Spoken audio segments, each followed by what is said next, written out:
Chennai super किंग्सच्या चाहत्यांसाठी एक अत्यंत महत्त्वाची बातमी समोर आली आहे। संघाचा स्टार गोलंदाज IPLच्या या सीझनमधून बाहेर झाला आहे।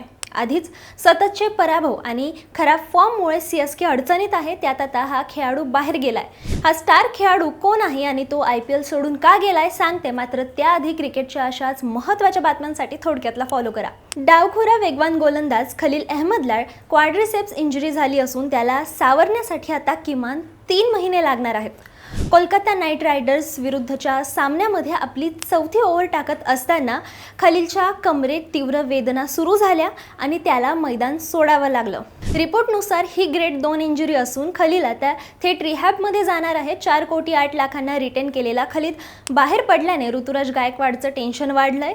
नॅथन ॲलिस आधीच बाहेर आहे आणि जॉन्सन अजून संघात आलेला नाही। आता खलीलची जागा भरून काढण्यासाठी मुकेश चौधरी किंवा रामकृष्ण घोष यांसारख्या अनकॅप्ड खेळाडूंना संधी मिळू शकते।